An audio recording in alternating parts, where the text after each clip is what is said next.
Erin Bates is working the legal angle for us tonight. Erin, what do we know about the options that the president is pursuing currently?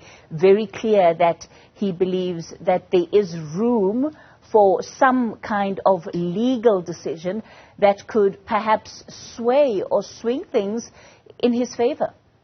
Certainly, Kathy, and not only a legal decision, but a legal decision from the highest court in the country. We're hearing that the president has been consulting with lawyers. They are currently working on a review application with direct access to the Constitutional Court. That probably to be filed toward the end of the business day, if not into the evening tomorrow. And there are really two sort of thresholds or bars here in terms of law. There's the issue of rationality. That is, what did Ngobo and his colleagues find? Was it rational? Did they consider the relevant material before them? Did they not include anything irrelevant or kind of plucked from the sky?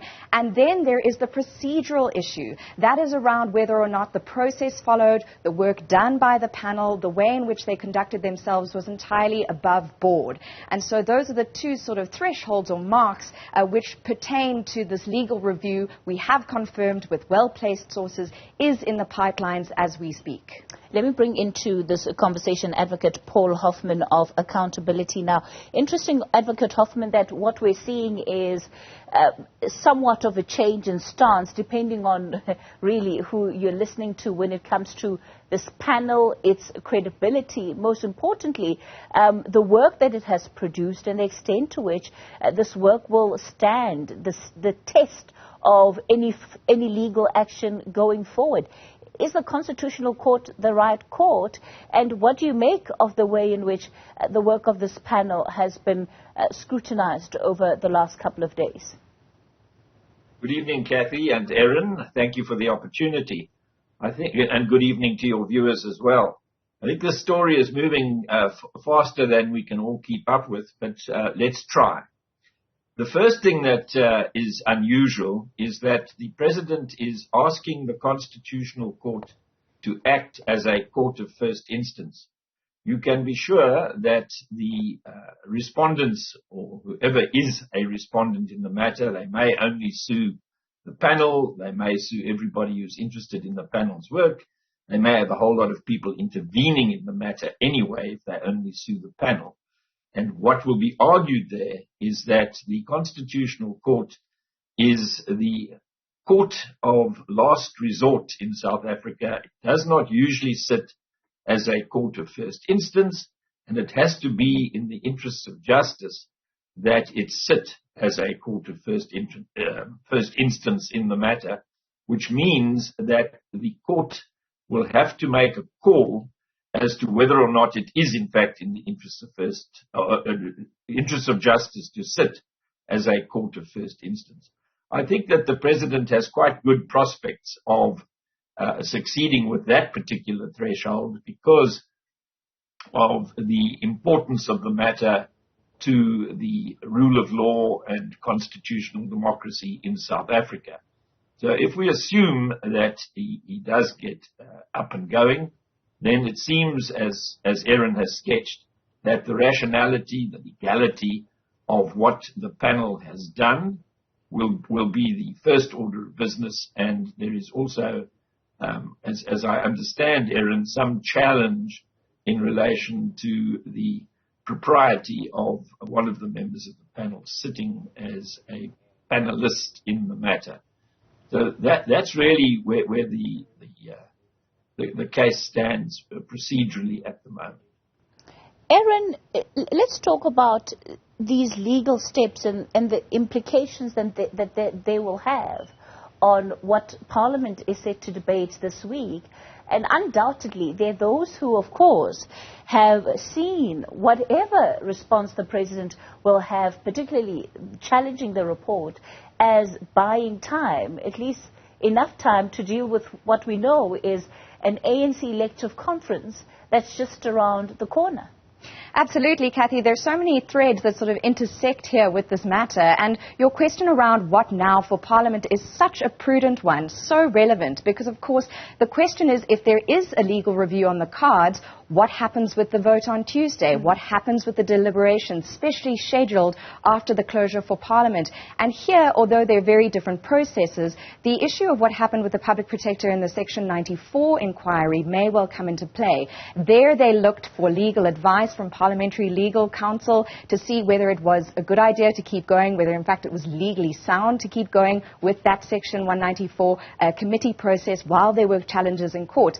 And the parliamentary advisers in that matter, which of course is around a different set of facts and a different office bearer, was consistently that the parliamentary process could proceed.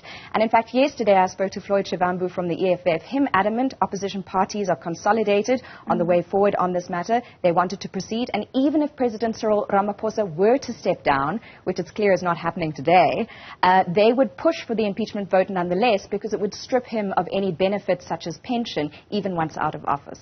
Advocate Hoffman, an impeachment vote that some parties have said must be done in secret, and of course we wait and see if that in fact will be granted by the Speaker.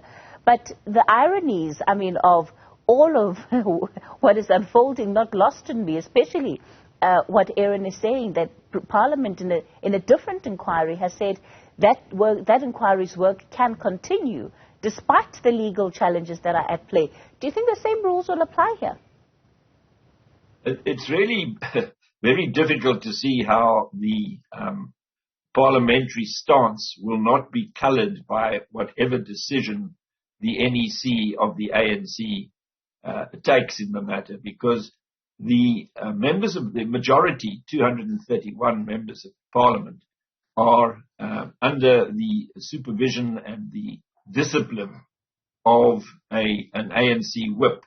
And from what I've gathered from Erin, it's not really clear what the NEC is going to say about this. It's happened on 2 occasions that the NEC has recalled a sitting president. That happened in September 2008, when President Mbeki was recalled after Jacob Zuma ascended to the leadership of the ANC. And it happened again in February of 2018, when Zuma in turn was superseded by our current president, Cyril Ramaphosa. So from a political point of view, the NEC's attitude is actually quite central to it, because it may agree with Floyd Shivambu, and it may say, well, let the parliamentary proceedings continue because the ANC has sufficient members in Parliament under its discipline to defeat any motions that may be voted on in relation to whether or not there should be an impeachment.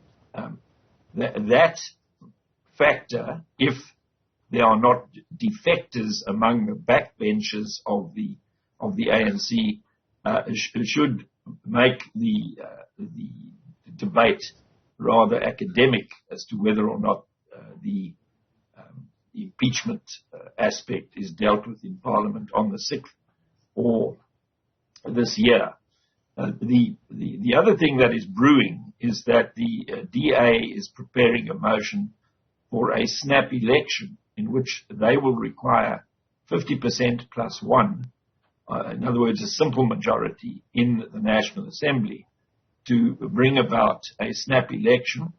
That process, which would really involve a defection on the part of some ANC backbenchers who are nervous about being re-elected in 2024 and would prefer to take their chances in 2023 as opposition members of Parliament in terms of some deal that is struck in a smoke-filled back room between now and the vote on the motion to have a snap election, which is a possibility under Section 50 of the Constitution, provided 50% plus 1 of the members of the National Assembly go that way.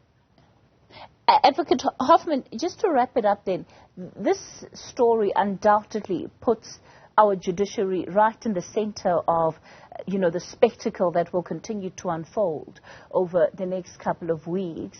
What should we bear in mind here? Because by virtue of the President taking this matter to the Constitutional Court, there is no way that we're not going to have all sorts of inferences that are made.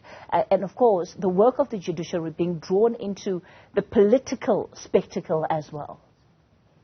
Yes, well, if the judiciary feels that the way things are going, South Africa has been turned into a juristocracy instead of a constitutional democracy, the Constitutional Court will say, we're not prepared to make an exception and you must go to the High Court and take your chances in the High Court. So that is a possible outcome.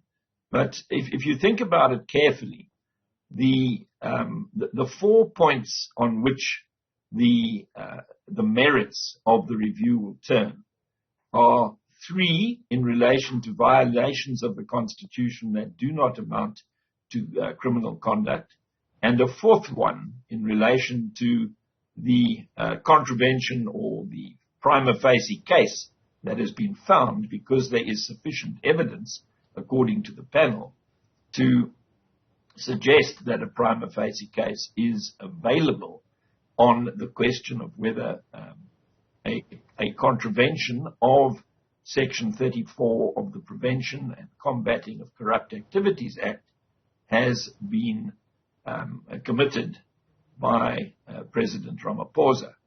And it would probably be as well to get finality on whether the panel's interpretation of Section 34 is a correct one. There are other interpretations flying around in the ether at the moment. But my own water tells me that on a plain reading of Section 34, the President on his own version has committed a criminal offense in that the theft, never mind the burglary, just the theft of all those US dollars that were in the couch at Phala Phala has not been reported to the Hawks as it should have been.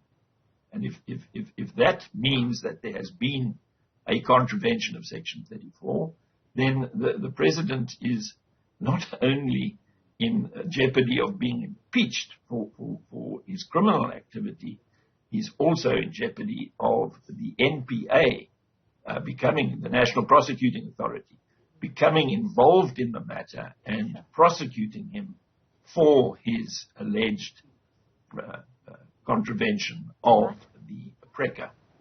Advocate Hoffman, thanks for your time tonight. We'll leave it there. Erin Bates in studio.